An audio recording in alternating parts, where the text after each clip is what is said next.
Gotham has been removed from the United States. It is now off on its own, and there are guards preventing people from going in and going out. What happens when Gotham is now forced to fend for itself? Well, all of the villains have created gangs throughout the location. Even the GCPD has made a gang, and they're all at a turf war. If you've played the video game Arkham City, that general concept, this is where it existed in the comic books, and if you're watching Gotham, this is exactly what they're doing right now. This is Batman No Man's Land, a series that we've been covering here at Comicstorian on a week or every other week basis. We're telling you all of the stories that happened within No Man's Land in our complete story series, which is a series that we do here at Comicstorian, where we take your favorite comic books or the lore to your favorite movies, video games, and TV shows, and we break them down into an audiobook format, allowing you to catch up on the pop culture that you and I both love. Now, you're probably wondering why I have Joker here today. Today's episode is going to be explaining a couple of side stories, one featuring Batman and one featuring the Joker's home. What's gonna happen? Well, watch the video, you'll find out. For once in the city, all is quiet. The one keeping tabs on everything can finally sleep, and when she sleeps, she dreams. She dreams of the times before the earthquake, when she used to soar through the buildings. And when she wakes up, she remembers who she is now, and how the days of flying through the city are now gone. As the call comes over the radio, Barbara grabs her headset, telling Rex to go ahead. Rex says that everything's been pretty quiet. There's a crowd forming at the old Wayne Omnitech building. It could be him. He's gonna go check it out. He hangs up the emergency phone and starts to head inside under the watchful eye of Batgirl. And as he does, a group of scarred men appear and they ask, "Have you seen?" One of the men in the group sees Batgirl and she jumps in trying to save Rex, but after taking the men out, Rex is already gone. Meanwhile, elsewhere, Lockup says that she turned away another 18. They all kept saying, "It's the only safe place left." Batman tells him to keep them out. Perps come in, no one else. Understand that.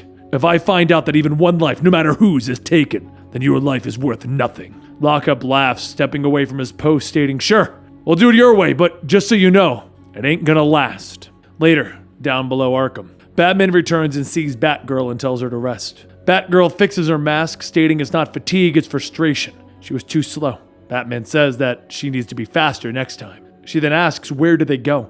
All the ones they take down, what happens to them? Batman looks away and says that she doesn't want to know. After a few moments of silence, Batgirl brings up a screen stating that he took 2 more buildings last night. He's changed. There's no mistaking that face. He's different too, scarier, like he's got nothing left to lose. He's got the muscle and it looks like he's moving south. That'll put him against Gordon's Blue Boys. Batman says that he's moving in on the tower. It's the last thing that represents Wayne. He will take it or destroy it. See that that never happens. Keep the tower safe. Do not be seen. Batgirl then says that she can do one or the other, not both. Batman leaves, telling her, "Then you're not worthy of the mantle. Of course, you could prove me wrong." Later at an unknown location, Rex hangs upside down and a man asks where did he come from. Rex says, "Bite me, you freak show." The man grabs a steel poker from the fire and tells him that they will break his facade. Like them, he'll be revealed true, and like them, he will understand. Remove the blindfold. Rex sees the scowling poker inching closer to his face, and he screams out, "No! No! Gah!" The man says, "Do you see it now?" Rex tells him that they can rot in hell, and the man continues, "Then we shall continue." A short while later, a bell rings, loud enough that everyone on the surrounding blocks can hear. From one of those buildings, a scarred men appear, and Barbara looks out the window and she sees Rex's body thrown outside. He begs for help, and one of Jim's patrol women runs out to drag him to cover. Barbara grabs her rifle to keep watch, but before the patrol woman could grab her flare gun, she's shot.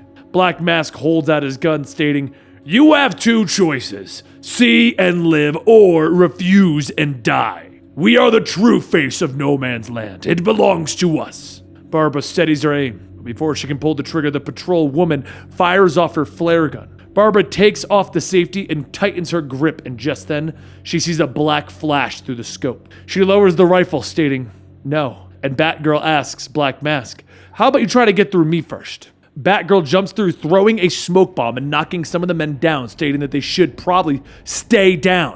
The men all start to shout, "End the masks!" And Black Mask goes for his gun. Batgirl snaps his arm, telling him, "Talk less, fight more." As Rex and the patrol woman watch, Rex says that it's him. And the patrol woman says that no, it's not, it's her. As Batgirl finishes, she picks up Black Mask and his gun, stating that she told them not to get back up. However, she pauses for a moment and looks back. And as Barbara takes aim right at Batgirl, she lowers her rifle, asking, how could he do this to her? Once things settle down, Rex helps the patrol woman up while Jim and his men move into the cover area. After that, Jim rushes to the tower where Barbara is inside writing down information about this new Batgirl. He kicks in the door asking if everything is okay. She says, yeah, he ran after the flare went up. Later, Batman returns and he looks as Black Mask is laying in a pool of his own blood, asking, little excessive. Batgirl says that the mob had to see him utterly defeated. She didn't have a choice.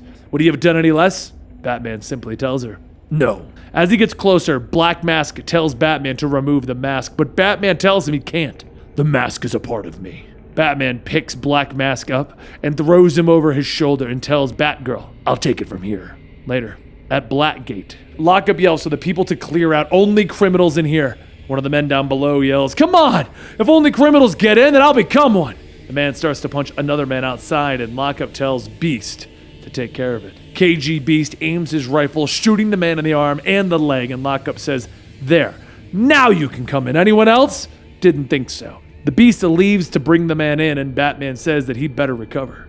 Lockup tells him that they will give him the state's best. That another one to lock up? Batman throws Black Mask to the ground, telling them, yeah, keep him out of the general population. If he gets near any other prisoners, he might have himself a riot. Lockup picks him up, stating that D-Block is still stable. They'll use it for solitary. But as Lockup leaves, Batman doesn't look back, and he tells Batgirl, you will never follow me again. You will do as I say when I say, otherwise you're out. As the night comes, Barbara sits by her window with her old bat signal, stating that she knows he's out there. She knows he sees this. As the battery dies out, Batman appears. Barbara asks, did you not think I would find out that someone is out there being me? How dare you? Batman says, you know it's not that simple. And Barbara shouts, asking him, no, I don't know. All I know is that some other woman is being me. Some other woman with legs and my identity. Batman tells her, our options are limited. She was already there when I returned. Barbara asks, who is she? And Batman says, you know I can't. Barbara scoffs, I can find out. You know I can. How could you do this to me? She looks away with Batman lifting her chin, stating, no pain I've ever caused you was my choice. I never wanted to hurt you. I just need you to trust me. Barbara sighs, telling him, I always trusted you. You knew I always would. Later, at Blackgate, a voice calls out to wake up, and Black Mask asks, what? The voice yells, that won't do. Stand up straight before the court. Read the charges. Another person says, Your Honor, this man has full accounts of inciting a riot and, of course, attempted murder. The judge says, let's hear his plea. Black Mask says that he doesn't understand, and the judge yells, guilty! Stupidity equals guilt in this court. Sentenced to the maximum to be carried out immediately. Black Mask is grabbed and then left for dead, and a voice asks, next docket, Your Honor? The judge says that we may proceed to Tallyman. Meanwhile, in another part of Gotham, Renee Montoya has been working non-stop since the quake hit the city. Things at this point, well, they weren't so bad, if you could even call it that. But it wasn't nearly as bad as what No Man's Land had become. Montoya's efforts to protect and serve have gotten the attention of Commissioner Gordon, except not in a good way. He demanded that she take no less than a 2-day break, and if he was to catch her working before then, he'd have the National Guard shoot her. Hopefully, he meant that as a joke, but with how things were, there's no way to know for sure. So what does an off-duty officer do in her spare time? Maybe she should just go home for a bit. As Montoya heads to her family's grocery store, she sees a crowd of people trying to push their way in. Montoya gets in just in time to see a man threatening to hurt her parents if they don't give him some more water. Montoya's parents stood their ground, stating that the water needs to be rationed out, and that's when Montoya stepped in. She cocks her gun next to the man's head, asking, do you know how to share? It's best that you just take what you have and leave the store. Now, Montoya's gun isn't loaded since everything that happened. Ammo has actually become scarce, but this man did not know that. Everyone in the store cheers and claps for her, and they soon get their rations and they move on. Montoya tells her parents that she'll go out and find him, and that night she does. She finds her brother with a group of what look to be looters. However, there's one man's voice in the group that she recognizes. Without a second thought, she jumps out from cover, telling everyone to freeze and keep their hands where she can see them. The man's voice that she recognizes turns around. Two-Face says, relax, we're all friends here. Montoya's brother Benny runs up telling her to put the gun away, and she asks if he knows who this man is. He's a cold-blooded killer. Benny says, yeah, he knows, but right now he's helping them. Just talk to him. Montoya lowers her gun and Benny introduces the two of them. Two-Face says that he believes that he's met his sister once or twice. Either way, it's a pleasure to meet her. And she did know that her gun was empty, right? But to Montoya's surprise, Two-Face was helping the group as they were searching for survivors. After flipping a coin and it coming up heads, Two-Face pushes himself even harder. Montoya keeps an eye on Two-Face, thinking to herself that she isn't sure what to make of him. He seems genuine.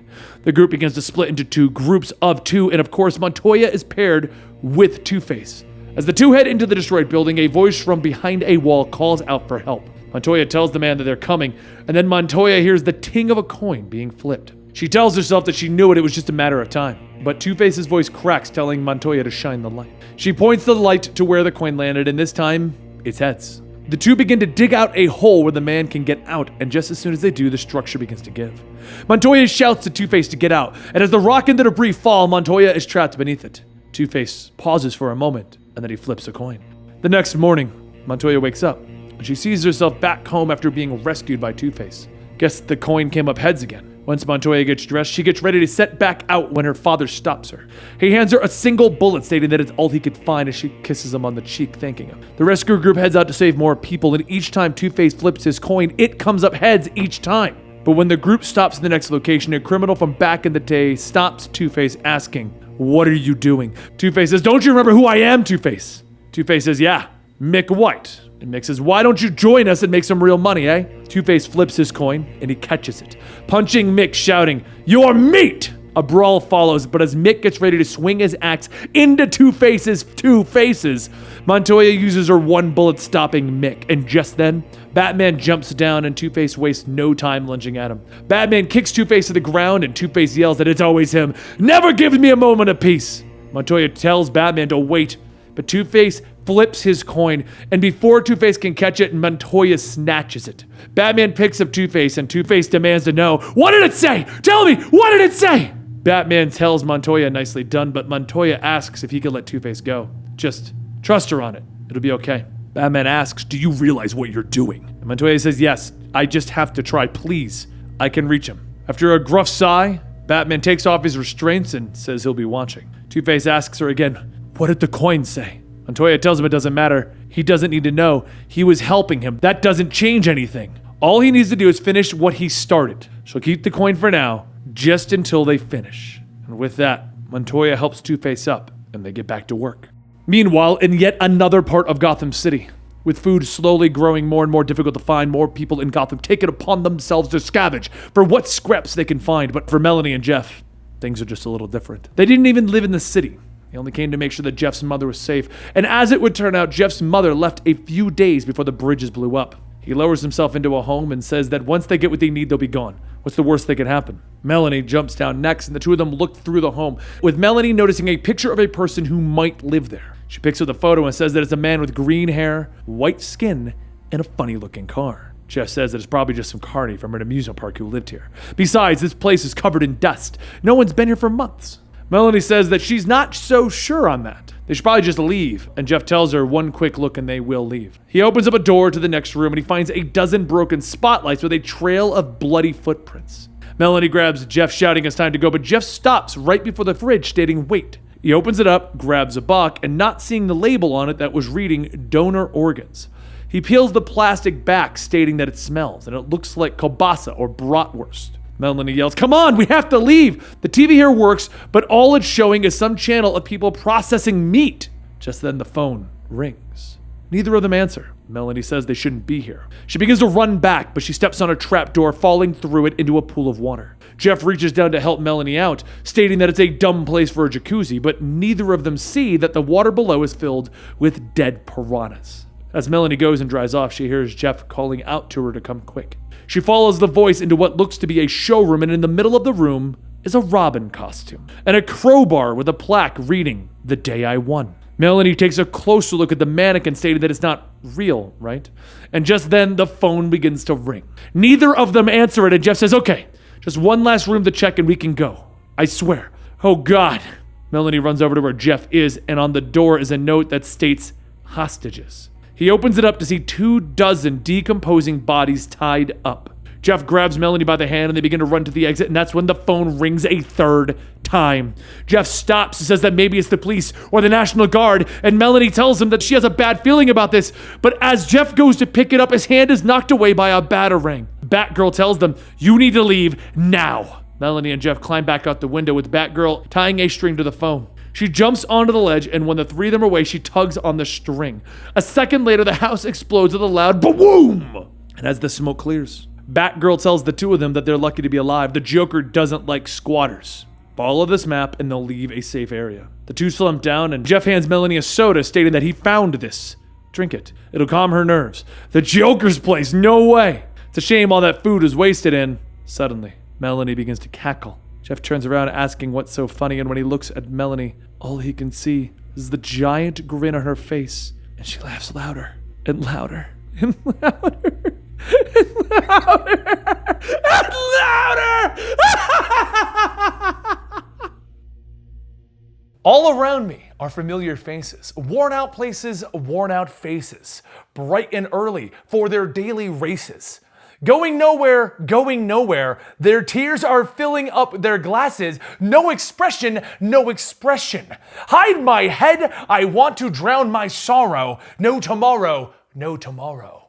And I find it kind of funny, I find it kind of sad. The dreams in which I'm dying are the best I've ever had. I find it hard to tell you, I find it hard to take. When people run in circles, it's a very, very mad world. Mad world. Enlarge your world. Mad world. Now you're probably like, oh man, Benny, you made a video and you titled it with the Joker and you copped out because you only had the Joker's house in it right now. And that's like a mad world. That's where we're all going crazy. We're all drinking the water. We're drinking the water. We're becoming crazy. It's a mad world. Don't worry. Subscribe to the channel because the next video is going to tell you Joker's reaction to somebody breaking into his house.